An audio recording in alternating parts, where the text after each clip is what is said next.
오늘 이 오후에 이제 하나님께서 우리에게 주시는 이제 말씀은 야고보서입니다. 야고보서 3장 15절 한번 펼쳐 보십시오.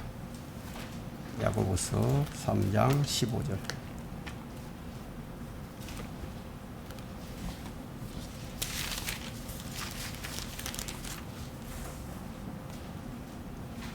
야고보서 3장 15절부터 17절. 네, 이 말씀을 제가 이제 봉독을 할 때 여러분들은 지금 무엇을 전하려고 하는구나, 아마 그것을 이제 감지할 수 있을 겁니다. 15절부터 제가 읽겠습니다. 이러한 지혜는 위로부터 내려오는 것이 아니라 땅에 속한 것이요 정욕적이며 마귀적인 것이니라. 이는 시기와 다툼이 있는 곳에는 혼란과 온갖 악한 일이 있기 때문이라. 그러나 위로부터 오는 지혜는 첫째 순수하고 그 다음은 화평하며 친절하고 양순하며 자비와 선한 열매들로 가득하고 편견이 없고 위선이 없나니. 의의 열매는 화평케 하는 자들의 화평 안에 벌어진 것이니라. 오늘 이 설교 제목은 이 위로부터 오는 지혜와 땅에 속한 지혜인데, 이것을 좀 더 쉽게 표현하자면은 세상의 지혜와 하나님의 지혜입니다. 성경에는 지혜가 부족하면 누구든지 하나님께 구하라, 이런 말씀이 이제 있습니다.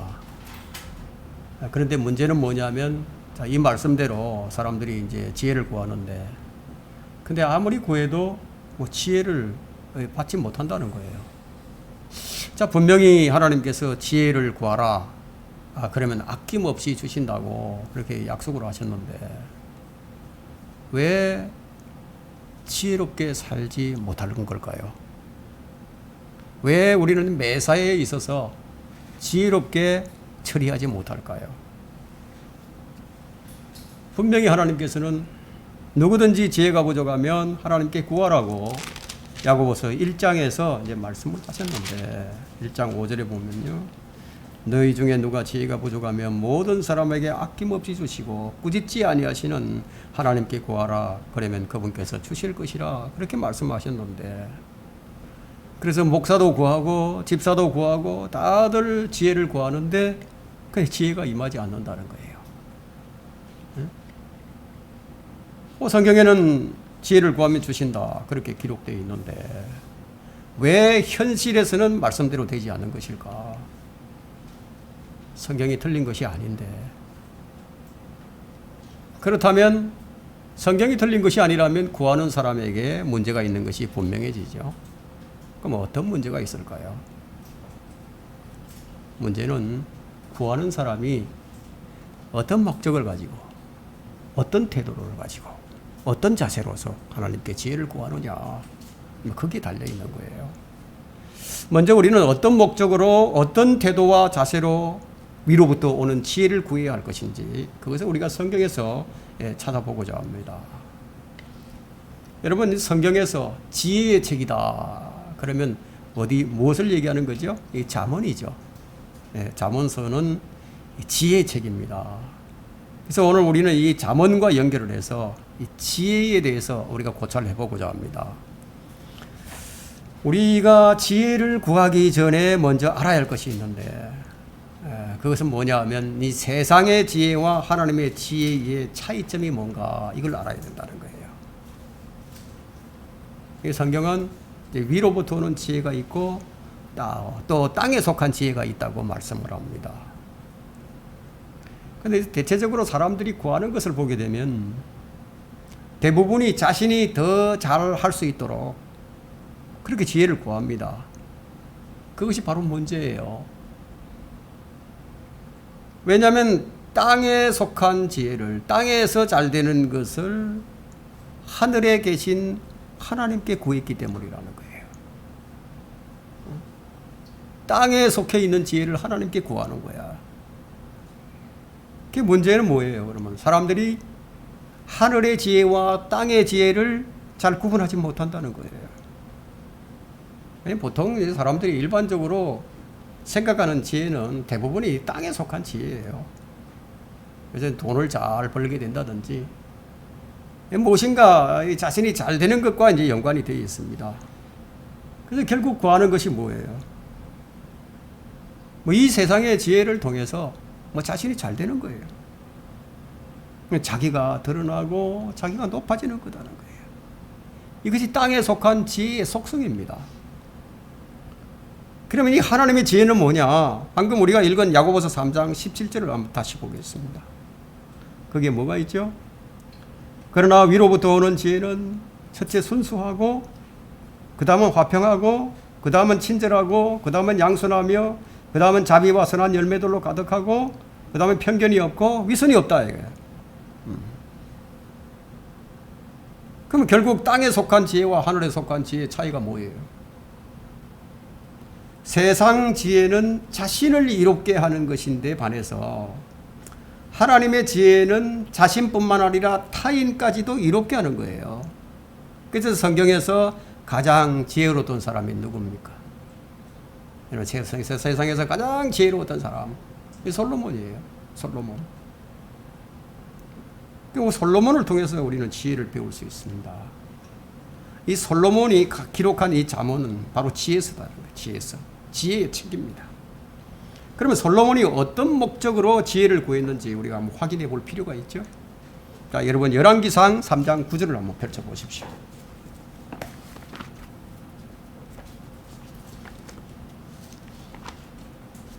열왕기상 3장 9절. 그러므로 주의 종에게 주의 백성을 재판할 수 있는 명철한 마음을 주시어 나로 선과 악을 분별하게 하소서. 누가 이 큰 주의 백성을 재판할 수 있겠나이까 하니, 그까지 자신을 위해서 구한 것이 아무것도 없어요. 그리고 백성을 위해서 구한 거예요. 백성, 주의 백성을 위해서. 자, 이것이 하나님을 기쁘시게 만든 거예요.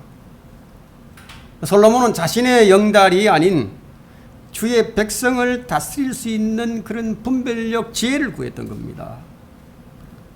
그러자 하나님께서는 이 솔로몬이 구한 것보다도, 그가 생각한 것보다도 훨씬 더 풍성한 지혜를 그에게 쏟아부어 주신 거예요. 그것이 열왕기상 3장 12절에 있죠. 보라, 보라, 내가 네 말대로 하였으며, 보라, 내가 너에게 현명하고 명철한 마음을 주었으니 네 이전에도 너와 같은 자가 없었으며 네 이후에도 너와 같은 자가 일어나지 아니하리라. 분명하죠. 그러니까 솔로몬과 같이 지혜로운 자는 더 이상 없다는 얘기예요. 그러면 사람들이 하나님 주시는 지혜를 받지 못하는 이유가 뭐냐? 이제 분명해지는 거예요. 구하는 사람이 자신만을 위한 지혜를 구했던 겁니다. 반면에 이 솔로몬은요, 하나님의 뜻대로 하나님 기뻐하시는 일을 알았어. 주의 백성들을 실수 없이 잘 다스릴 수 있고 싶었기 때문에, 그래서 하나님의 쏙 드는, 하나님 마음에 쏙 드는 그런 지혜를 구했던 거예요. 그래서 우리가 지혜를 구할 때는 주의 말씀대로 우리가 지혜를 구해야 됩니다. 여러분, 이 험한 세상을 살아가는데, 자, 우리가 지혜롭지 못하게 되면요, 코를 베어갑니다. 눈을 뽑아갑니다. 코 베어가는 세상, 눈 뽑아가는 세상이에요. 근데 우리가 이때 유념해야 할 것이 있습니다. 그것은 지혜를 구하기 전에 먼저 내가 어떤 목적으로, 어떤 마음가짐을 가지고 지혜를 구하느냐, 항상 점검을 해야 된다는 거예요. 땅에 속한 지혜냐, 아니면 위로부터 오는 지혜냐.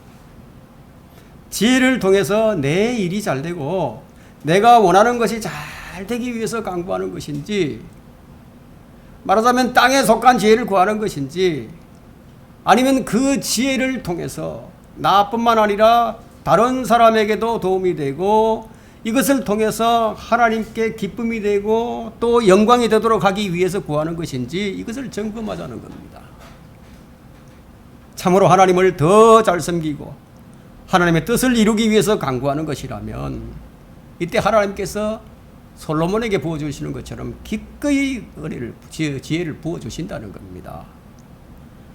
자, 우리 이제 마가복음 12장 30절을 한번 보겠습니다.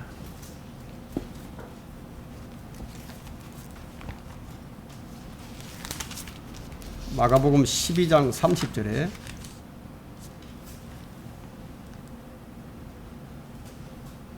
너는 네 마음을 다하고 혼을 다하고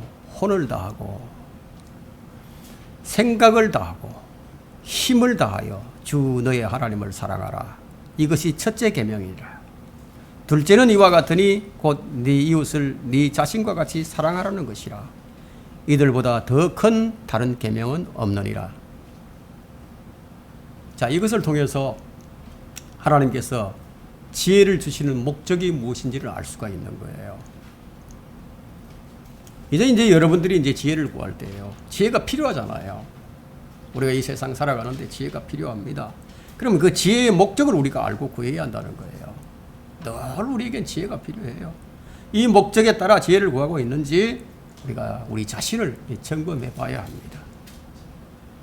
여러분이 이제 하나님의 지혜와 이 세상의 지혜의 실체를 알게 되면요, 자신이 무엇을 구해야 할 것인지 알게 된다는 점이에요. 이 점을 우리는 이 잠언을 통해서 살펴볼 것입니다.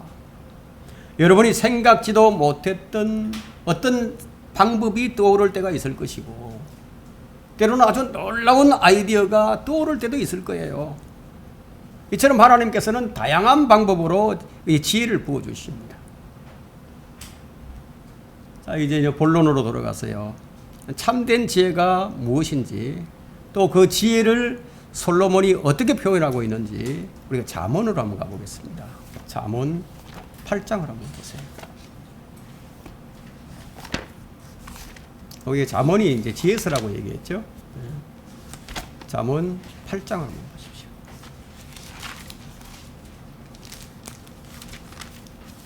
왜 잠언 8장을 채택을 했느냐? 왜냐하면 이 잠언 8장이 이 지혜가 누구인지를 이제 의인화시켜서 이제 말하고 있는 것을 볼 수 있기 때문인데요. 자, 한번 보세요. 1절부터 이제 8장 1절부터 이제 3절까지 제가 읽겠습니다. 지혜가 부르짖지 아니하느냐? 지혜가 말을 해요. 명철이 그 음성을 높이지 아니하느냐? 명철이 소리를 높입니다. 그녀가 높은 곳 꼭대기에 길 내거리에 서서 어떤 높은 곳, 산꼭대기라든지 지붕이라든지 뭐 높은 곳이죠.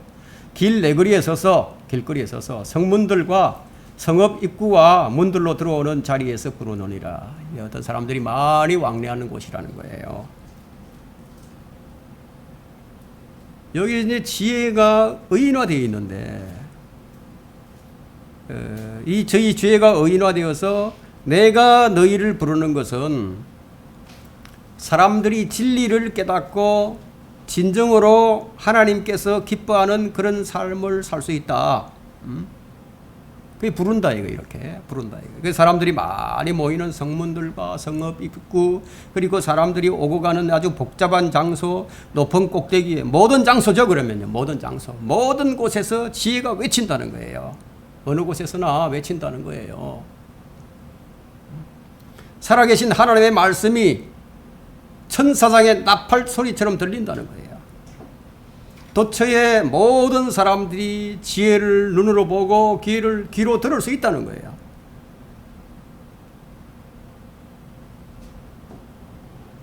지혜가 하는 이 말은요, 이 시대에도 기본적으로 똑같습니다.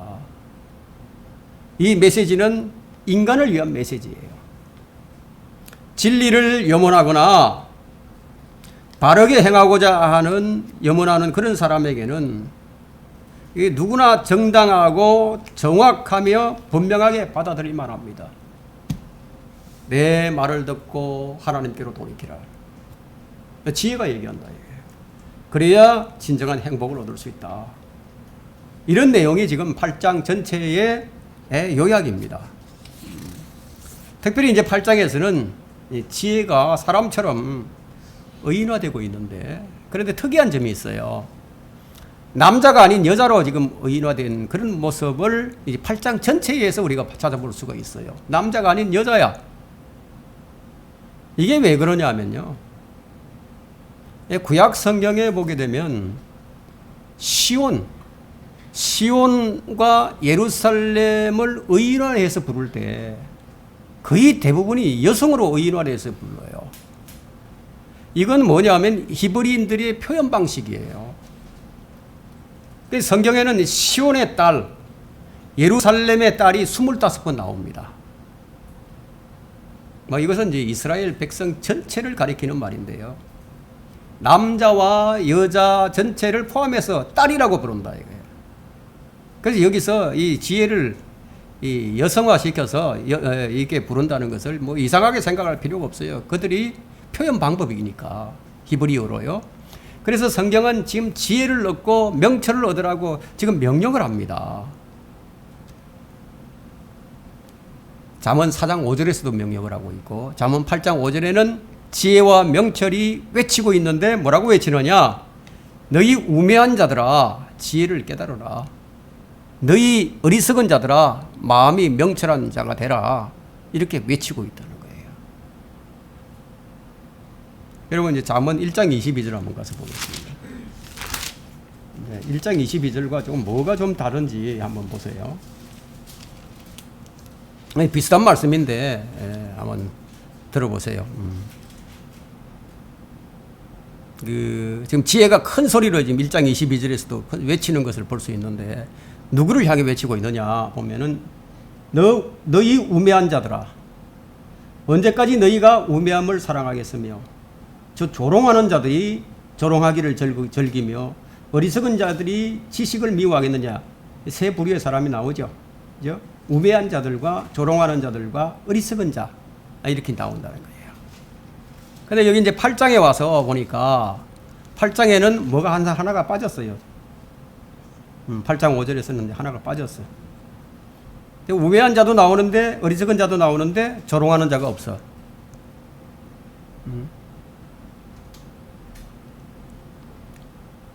그 조롱한다는 게 뭐죠? 조롱한다. 이건 하나님의 말씀을 듣고도 이제 비웃는 자를 얘기하는 거죠. 하나님의 말씀을 듣고 복음을 듣고 막 비웃으면서 야, 니들이 그렇게 어리석으냐?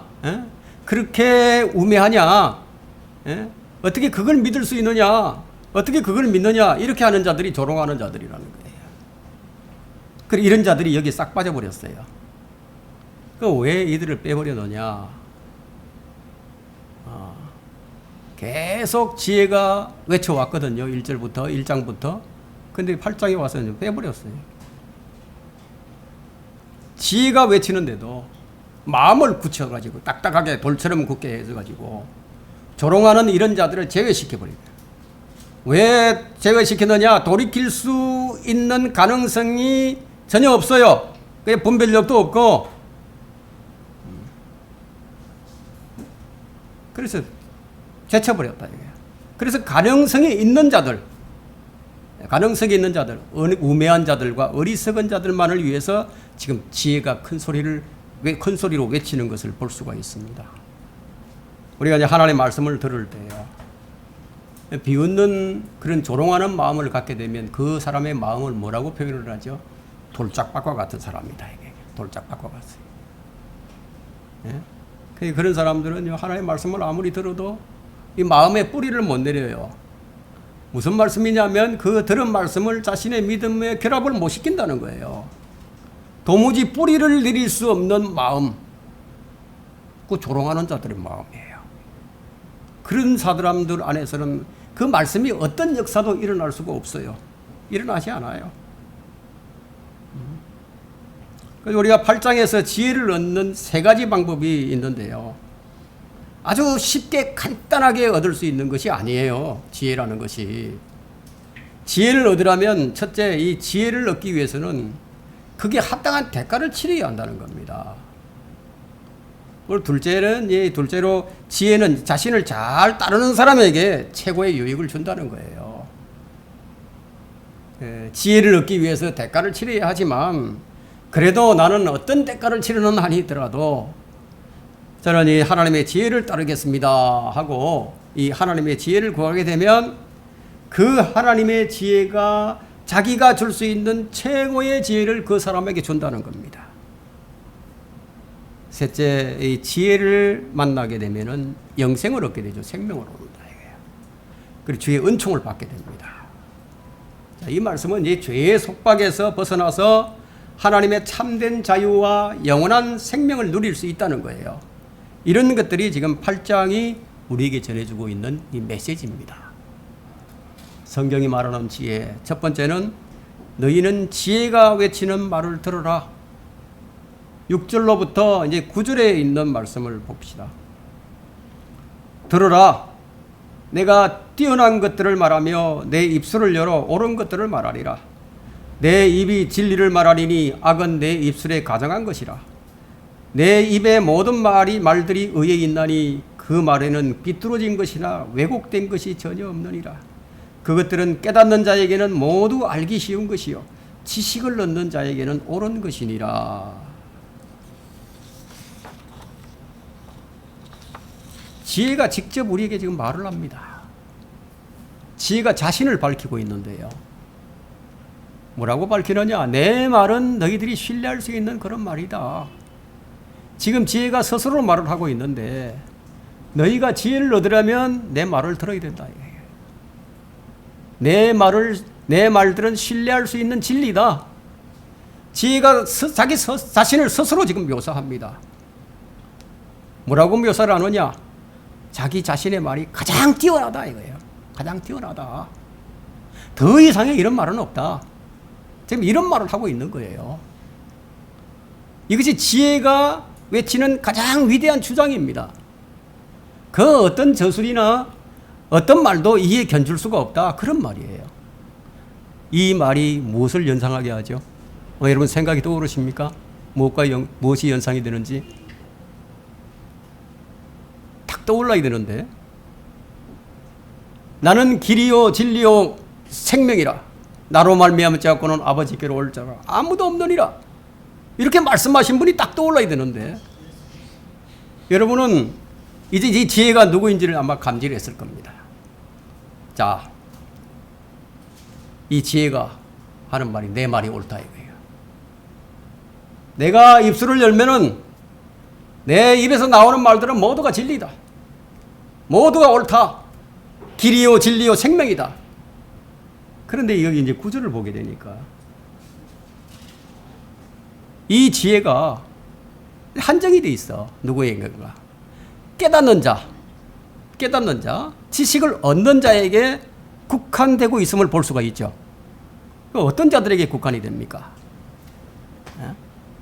깨닫는 자, 얻는 자 이렇게 딱 국한되어 있는데 근데 주님께서 이제 누가복음 10장 21절에서 하신 말씀이 지혜롭고 슬기로운 자, 이 세상 사람들 얘기합니다. 이 세상에서 지혜롭고 슬기로운 자들에게는 숨겨졌다. 이거 숨겼다. 그래서 이사야 29장 14절에서는 학식 있는 사람들은 그것을 이해할 수 없다. 이렇게 말씀하시는 거예요. 어리석은 자는 지혜의 마음이 없기 때문에 그것을 이해할 수가 없다. 이렇게 지금 말을 하는 겁니다. 우리 8절에서 보면은 내 입의 모든 말이 의롭다. 의롭다. 삐뚤어진 것이나 왜곡된 것이 전혀 없다. 이거예요. 세상 모든 사람들은 태어날 때부터 어떻게 태어났습니까? 잘못 태어났죠. 삐뚤어져서 태어났죠. 근데 이렇게 태어나지 않는 사람이 딱 한 사람이 있어요. 그분이 바로 예수 그리스도십니다. 그분은 죄가 없으십니다. 근데 그분은 우리와 같은 죄성이 없으시다는 거예요. 그래서 이분만이 최고로 뛰어난 것, 최고로 의로운 것, 최고로 옳은 것, 진리만을 말씀하신다는 거예요. 이분이 누구신가? 이것은 고린도전서 1장 24절을 보면 압니다.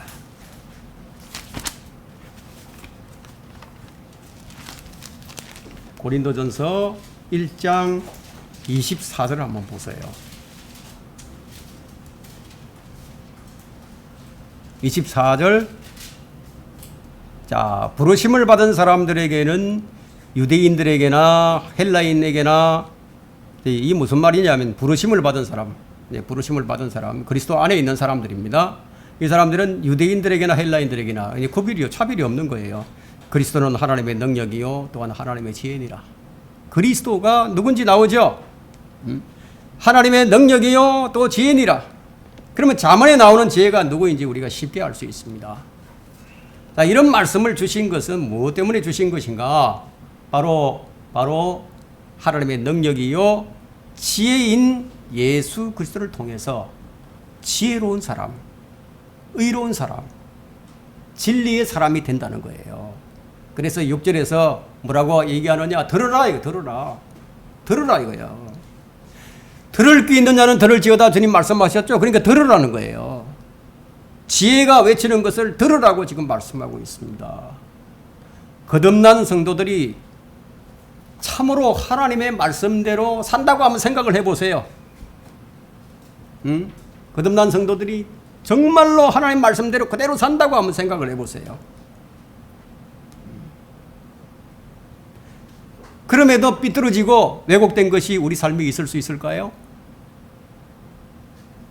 없죠? 없다 이거예요. 하나님께서 하신 말씀이 그 모든 것이 우리의 삶에서 실현이 된다. 그것이 구현이 된다. 그러면 그 말씀이 올바른 것, 그리고 의로운 것, 공의의 길, 의의 길로 인도해 주신다는 거예요. 하나님의 말씀에 내 귀를 기울이고 그것을 깨달으면, 그래서 그분의 지식을 얻게 된다면 그의 삶에서 뒤틀린 것이 나타나지 않는다는 거예요. 지혜가 사람들에게 지금 이것을 외치고 있습니다. 들으라. 깨닫게 되면은 어렵지 않죠. 모르면 어려워요. 모르면. 이 구절에 지금 그렇게 되어 있죠. 문제가 무엇으로 드러나느냐?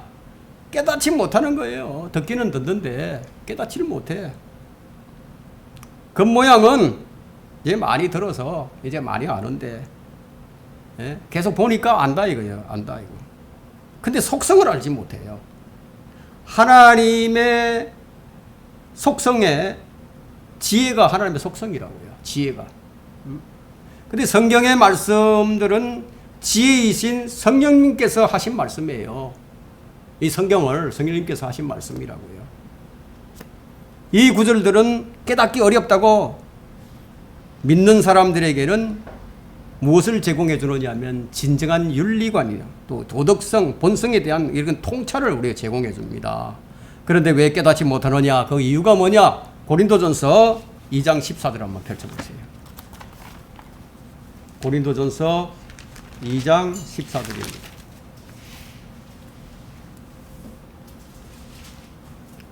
찾으셨어요? 2장 14절. 그러나 자연인은 하나님의 영의 일들을 받아들이지 아니하나니 이는 그 일들이 그 사람에게는 어리석게 여겨지기 때문이요 또한 알 수도 없나니 그 일들이 영적으로만 분별되기 때문이라. 구원받지 못한 자연인은 이 성경의 첫 장에 나오는 이 창조를 받아들이지 못하게 되어 있다는 거예요. 이거 자체를 믿지 못해요. 하물며 사람이 다시 태어나야 한다는 말을 어떻게 믿을 수 있겠습니까? 뛰어난 과학자들이 믿을 수 있어요? 훌륭한 의사들이 믿을 수 있나요? 위대한 교육자들이 믿을 수 있나요? 이런 사람들은 하나님의 창조를 부정하는데, 왜 그러냐 하면 그 사람들은 지혜가 말하는 것을 듣지 않고 들어도 깨닫지 못할 것이라고 지금 9절에서 말하고 있는 겁니다. 세상 지혜로는 그게 이해가 안 됩니다. 그래서 세상 지혜로는 그것을 이해할 수 없다고 여러분 그 1장 21절 한번 보세요. 고린도전서 1장 21절.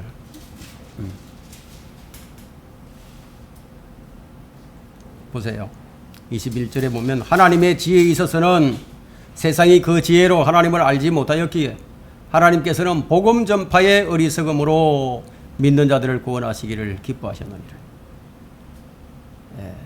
하나님의 지혜에 있어서는 세상이 그 지혜로 하나님 알지 못한다고. 세상 지혜로는 그게 이해가 안 된다는 거예요. 왜냐하면 그 일들은, 이런 일들은 영적으로만 분별되기 때문에, 그래서 하나님의 영이 그 사람 안에 거하지 않기 때문에 그 모든 것들이 다 그 사람들에게는 그리 어리석게만 여겨진다는 거예요. 그래서 이 잠언 8장 9절이 중요합니다. 진리를 깨닫는 자에게는 쉬워요. 아주 명확합니다. 여러분들이 아마 이 창조라든가 거듭남이라든가 부활이라든가 구원이라든가 영원한 소망 이런 것에 대해서는 아주 명확할 거예요. 아주 확실할 겁니다. 지금 이렇게 1절로부터 9절까지는 지혜의 말을 들어라. 그것이 옳고 그것이 의롭고 그것이 진리라고 이렇게 외치는 겁니다. 성경이 말하는 지혜 두 번째는 하나님의 지혜는 무엇과도 비교할 수가 없습니다. 근데 이제 8장 이 10절부터 21절까지는 지혜를 얻게 되면은 너희가 그토록 갖고 싶어 하는 거, 너희가 그토록 얻고 싶어 하는 그런 참된 부를 소유할 수 있다는 그런 내용이 담겨 있습니다. 참된 부를 소유한다. 자, 이 세상 사람들이 다 원하는 것이 뭐예요? 그냥 부유한 삶을 살기를 원하죠. 좀 잘 살고 싶다 이거예요. 풍요롭게 살고 싶고, 궁핍하게 살고 싶지 않아요. 근데 하나님의 지혜가 지금 여기서 뭐라고 얘기하느냐? 하나님의 지혜인 나를 소유하면은 인간이 소유할 수 있는 가장 참된 부를 소유할 수 있다. 이렇게 외친다는 거예요. 여러분 10절 보세요. 나의 훈계를 받아들이고 은을 받지 말며 순금보다는 오히려 지식을 받아들이라. 은을 받지 말고 지혜가 말하는 훈계를 받아들이라. 순금보다 지식을 받아들이라고 말을 하고 있죠. 그 나의 훈계를 받아들이고, 이 말은 현대인들이 가장 복종하기 힘든 훈계입니다. 나의 훈계를 받아들이라. 누가 훈수를 하면요, 그냥 훈수 들지 말라고, 누가 훈계를 하면은 훈수 들지 말라고 아주 불쾌하게 생각을 하죠. 11절에 보세요. 지혜가 루비보다 낫다. 원하는 모든 것들이 그것에 비교될 수가 없다 이거예요. 우리가 부르는 찬송가에 어떤 찬송이 있습니까? 주 예수보다도 귀한 것이 없네. 이 세상 부귀로도 바꿀 수가 없다고. 이 세상의 명예로도 바꿀 수가 없다고. 이 세상의 행복과도 바꿀 수가 없다고. 무엇이? 예수 그리스도, 예수밖에 없다고. 그런 찬송이 있죠. 그래서 하나님의 지혜는 비교 불가해요. 비교 불가해요. 여기서 설명하는 이 지혜는 그럼 우리가 생각하는 이런 돈이 아니다, 이 세상 재물이 아니다라는 것을 금방 알 수 있죠. 그리고 명예도 아니고 권력도 아니다. 육신의 정욕과 안목의 정욕과 생의 자랑도 이것과는 상관이 없다는 것을 알 수 있습니다. 그렇다면 우리가 이 말씀을 어디로 연결시켜야 하느냐 이거예요. 어디로 연결시켜야 하느냐? 바로 야고보서 3장 15절에 나오는 위로부터 오는 지혜인 것을 금방 우리가 알 수 있는 거예요. 여러분, 금이나 은이나 이런 것들 다 없어질 것들이잖아요. 그죠?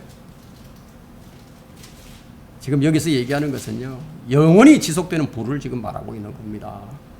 그래서 잠언 8장 18절과 19절을 보세요. 뭐라고 말씀하고 있는지. 부귀와 명예가 나와 함께 있으니 부귀와 명예가 나와 누구랑 함께 있다고요? 지혜와 함께 있다 이거예요. 예수 그리스도와 함께 있다는 거예요. 정령 정금보다 더 나으며 또 지속되는 부와 의도 그러하니라. 나의 열매는 금보다 더 좋으니 정령 정금보다 더 나으며 나의 소사는 순원보다 더 나으니라.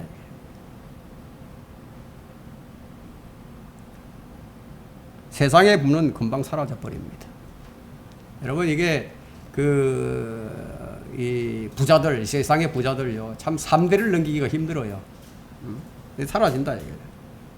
근데 하나님의 지혜가 영구히 지속되는 그런 부를 줄 수 있다고. 근데 내게 들어라 이거예요. 지혜가 나와서 그렇게 지금 이제 들어라. 이게 지금 외치고 있는다 이거. 외친다 이거. 그럼 여러분은 이제 사복음서에서 아마 이런 외침을 아마 들었을 겁니다. 그분이 누구신지 한번 보라 이거예요. 요한복음 7장 37절과 38절에는 예수께서 서서 외쳐 말씀하시기를 누구든지 목마르거든 내게로 와서 마시라. 나를 믿는 자는 성경이 말씀한 것과 같이 그의 배에서 생수의 강들이 흐르리라. 자, 여기 잠언 8장에서 말하고 있는 분은 그 사람들이 생각하는 부와는 완전히 좀 다른 차원인 것을 우리가 알 수 있답니다. 예, 그걸 알 수 있다는 거예요. 그게 물질적인 부가 아니라는 거예요. 그럼 여기서 주는 교훈이 무엇이냐? 세상 지혜를 추구하고 살지 말라는 겁니다. 추구해야 할 것이 뭐냐? 바로 하나님의 지혜를 지금 말하고 있는 거예요. 하나님의 지혜를 잘 따르게 되면, 그럼 하나님께서 우리가 어떤 것을 우리에게 우리 어떤 것을 얻게 되느냐? 그것이 이제 12절에 나오죠. 12절에 나 지혜는 신중함과 함께 거하며 창의적 지식을 찾아내느니라. 참 놀라운 말씀입니다. 신중함이라는 것은 뭡니까? 뭔가 잘 선택하는 거죠. 주의해서 행하는 능력인데, 판단력, 이 분별력을 바로 이 신중함이라고 할 수 있습니다. 잠언 7장 4절에는 신중함은 지혜의 친족이라고 말합니다. 그러니까 깊고 그리고 난해한 문제들의 해답을 찾을 수 있는 거죠. 시편 49편 4절에서 이게 창의적인 지식이라는 것은 어떤 특별한 지식을 얘기하는 건데, 좋은 아이디어예요. 어떤 특별한 아주 뛰어난 그런 기술을 찾아낸다는 거죠. 그럼 이것을 누가 가져다 주느냐? 지혜가 가져다 준다는 겁니다. 우리가 이 문맥을 보면 이를 이해하는 사람에게 말씀을 풀어주시는 바로 성령님의 능력을 말하는 것을 알 수가 있습니다. 우리 13절로 한번 보세요. 주를 두려워하는 것은 악을 미워하는 것이라. 나는 교만과 오만, 악한 행실, 완고한 입을 미워하느니라. 여기서 지혜가 자신을 주를 두려워하는 것과 동일시한다는 것을 볼 수 있습니다. 이 문장은 주를 두려워하는 것에 정의를 내린 후에 미워하는 것이라고 끝을 맺고 있는데, 주님을 따르게 되면, 지혜를 따르게 되면 그냥 주를 두려워하게 된다는 거예요. 그리고 악을 미워한다는 거예요. 이것은 분리시킬 수 없는 하나예요. 이 장에서 지금 지혜는 요한복음 1장 1절에 지금 육신으로 나타나신 지혜임이 강하게 시사되고 있습니다. 우리가 주님을 두려워하게 되면 네 가지를 이제 미워하게 되는데요. 지혜가 미워하는 것이 있어요. 그것이 뭐냐? 교만과 오만, 악한 행실, 완고한 입, 이런 것들이 있는데, 이런 것들이 있는 사람은 뭐냐 하면 실상은 지혜가 없는 사람이에요. 하나님을 두려워하는 사람이 아니라는 거예요. 우리가 하나님의 마음을 가진다, 우리가 하나님의 생각을 가진다, 그러면은 그 사람은 올바른 그리스도인이에요. 우리가 14절을 보게 되면 뭐라고 말씀하시냐면, 조언은 내 것이요. 지금 지혜가 얘기하는 거예요. 조언은 내 것이요. 건전한 지혜도 내 것이라. 나는 명철이며 내게는 능력이 있나니. 명철을 여기서는 지금 의인화시키고 있습니다. 그리고 15절을 보게 되면, 나를 통하여 왕들이 치리하며 통치자들이 정의를 세우고, 그렇게 지혜를 의인화시키고 명철을 의인화시킨 그 이유가 드러나게 되는데, 16절에 나를 통하여 통치자들과 귀족들,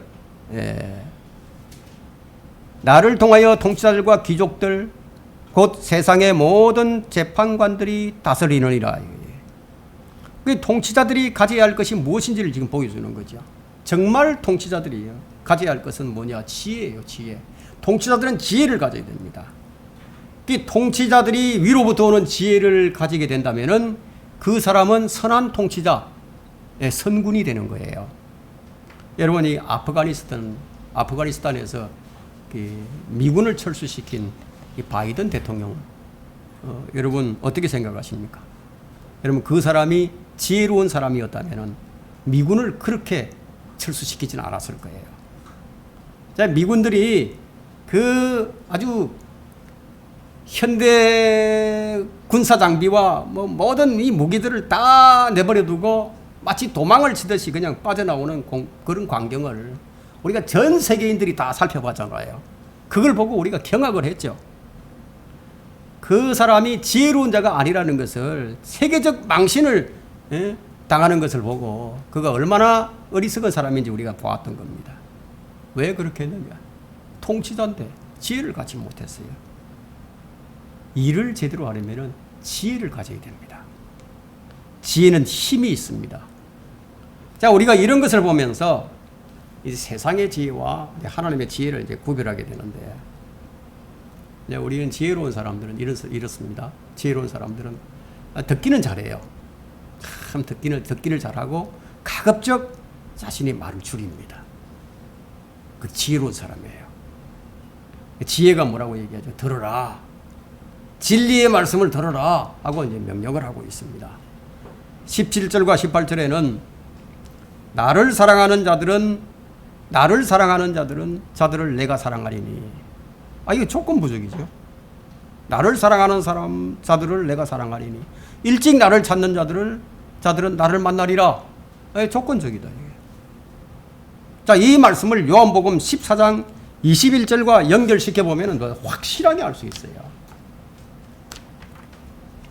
이 성경은 이렇게 비교해서 연결시켜서 자기 짝을 찾는 겁니다. 14장 21절에 나를 사랑하는 사람은 내가 사랑한다고 했죠. 그 요한복음 14장 21절 한번 찾아보세요. 나의 계명들을 가지고 그것들을 지키는 사람은 나를 사랑하는 사람이니 나를 사랑하는 사람은 나의 아버지께 사랑을 받으리라. 또 나도 그를 사랑하여 그 사람에게 나 자신을 나타내리라. 이제 분명하죠. 성경이 말하는 지혜 세 번째는요, 영원부터 태초부터 땅이 있기 전부터 세움받은 하나님의 지혜. 지금 이제 21절부터 31절까지는 하나님께서 이 세상을 창조하실 때 이 지혜를 가지고 만드셨다고 말씀하십니다. 세상의 창조를 통한 하나님의 지혜가 어떠한지 이제 그것을 설명하고, 또 언제부터 지혜가 있었느냐, 그것이 영원부터라고 말씀합니다. 여러분이 23절부터 26절까지 한번 읽어보겠습니다. 영원부터 태초부터 땅이 있기 전부터 내가 세움을 받았느니라. 깊은 곳들이 없었을 때 내가 났으니 물이 솟는 샘들이 없었을 때라. 산들이 세워지기 전에, 작은 산들이 있기 전에 내가 났으니 그가 아직 땅도 덜도 세상의 가장 높은 곳에 흙도 짓지 아니하셨을 때라. 근데 그 다음에 이제 27절부터 이제 30절까지는요, 이 창세기 1장에 나오는 창조를 설명하고 있는데 한번 보실까요? 그가 하늘들을 마련하실 때에 내가 거기 있었으며 그가 깊은 곳의 표면 위에 범위를 정하실 때에도 내가 거기 있었느니라. 그가 위로 구름들을 세우시고 깊음의 샘들을 힘있게 하셨을 때 바다에게 그의 법령을 내려 물들로 그의 명령을 어기지 못하게 하시며, 또 그가 땅의 기초들을 정하셨을 때 그때 내가 그와 함께 양육된 자로서 그분 곁에 있어 날마다 그분의 기쁨이 되었으며 그분 앞에서 항상 즐거워하였고 그의 땅에 거처할 만한 곳에서 즐거워하였으며 나의 기쁨이 사람들의 아들들과 더불어 있었느니라. 이제 이 31절은 이제 아담의 타락에서 지금 이제 요한복음 13장부터 17장의 마지막 아담에게로 지금 껑충 뛰어 넘어가고, 또 32절부터 36절에서는 성령님이 직접 죄인들에게 예수 그리스도를 영접하라고 이제 권면하고 계시는 것을 우리가 볼 수 있습니다. 지금 계속 의인화된 지혜가 말을 합니다. 잠언이 이제 여기까지 이야기하면서 무엇을 말하고자 하느냐, 우리가 그걸 알아야 된다 이거예요. 창조 속에 드러난 하나님의 창조물들을 보게 되면 하나님의 지혜가 무엇인가를 알 수 있다는 거예요. 그런데 이것을 이해하지 못하는 사람들이 너무너무 많다 보니까 욥이 이렇게 얘기합니다. 욥기 12장 7절에서 말을 하기를, 그러나 이제 짐승들에게 물어보라. 그들이 너를 가르치리라. 공중의 새들에게 물어보라. 그들이 너에게 말해주리라. 아니면 땅에게 고하라. 그리하면 그것이 네게 가르쳐 주리라. 또 바다의 고기들도 네게 선포하리라. 이것들 중 그 어느 것이 주의 손이 이 일을 이루신 줄 알지 못하겠느냐. 자, 이런 것들은 다 아는데 모르는 것이 있다. 모르는 자들이 있다 이거예요. 사람이 모른다 이게. 이것을 통해서 무엇을 말하고자 하느냐. 하나님의 창조 세계를 보면서 하나님께서 이렇게 창조하셨다. 하나님께서 이렇게 창조하셨다. 이것을 깨닫는 사람이 진짜 지혜로운 사람이라는 겁니다. 이제 33절부터 34절을 보면은 뭐라고 하느냐. 훈계를 듣고 현명하게 되며 그것을 거절하지 말라. 내게 들으며 날마다 나의 문들에서 지켜보고 나의 문설주들에서 기다리는 자는 복이 있나니. 복이 있는 사람이 누구냐 이게. 지혜를 듣고 지혜에게 들어야 된다. 지혜에게 듣고 지혜의 문들에서 그것을 지켜보고 지혜의 문설주에서 기다리는 자가 복이 있다. 지금 이건 이제 지혜가 지금 마지막 탄원을 하고 있습니다. 여러분 이게 단순하게 이제 과학이 아니에요. 이것은 하나님을 아는 것을 지금 말하고 있습니다. 특출한 통찰력이나 종교적 진리를 지성으로 이해하는 것보다 인생에 더 많은 영향력을 끼칩니다. 진리의 마지막 선포는요, 모든 사람들이 다 접할 수 있고 듣고자 한다면 온전히 다 들을 수 있다. 아주 분명하고 공평하게 정직한 마음을 가진 사람이라면 그것에 저항할 수가 없다는 거예요. 지혜가 비교하고 있고 또 연상하고 12절에서는요. 그리고 반복에 호소하고 탄원하고 자신에게 최종 권위가 있다. 이렇게 주장을 합니다. 15절부터 16절에는요. 지금까지 이제 이 말씀들을 충분히 들었다면 이제 어떻게 해야 된다? 결단을 해야 된다. 자, 우리 32절을 한번 읽어봅시다. 이제 너희가 충분히 들었다면 이제 32절 보세요. 그러므로 오 너희 자녀들아 이제 내게 경청하라. 내 길을 지키는 자들은 복이 있느니라. 예수 그리스도의 말씀을 듣는 자는 복이 있는 사람이에요. 매일 파수를 하고 또 기도로 깨어있는 사람은요 복이 있는 사람이에요. 예수 그리스도를 찾는 사람이 복이 있는 사람이에요. 그분 안에는 생명이 있고 그분이 빛이시고 그분은 인류의 생명이기 때문이에요. 철학은 이 과학과 종교처럼 타락한 지성으로 잘 차려입은 시체입니다. 시체. 철학이라는 게. 철학은 죽은 거예요. 창조주이시며 모든 좋은 선물과 모든 온전한 선물을 주시는 분을 떠난 음악이나 미술이나 문학은 그냥 죽은 것이에요. 향락 속에 사는 여인은 죽은 것이라고 말씀을 하고 있죠. 매일 몇 시간 죽은 자가 그냥 죽은 자를 묻고 있습니다. 여러분 이 하루에도 수십만 명이 죽죠. 그 죽은 자가 죽은 자를 지금 묻고 있는 거예요. 왜 그러냐면 아들이 있는 자는 생명이 있고 하나님의 아들이 없는 자는 생명이 없다고 말씀하고 있기 때문에. 그래서 이 생명을 대체시킬 만한 것이 없어요.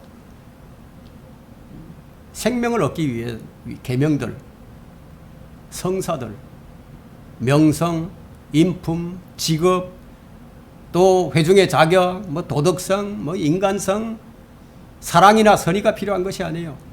사람은 생명을 가져야 됩니다. 그렇지 못한 사람들은 하나님 보시기에 죽었어요. 죽어 있는 거예요.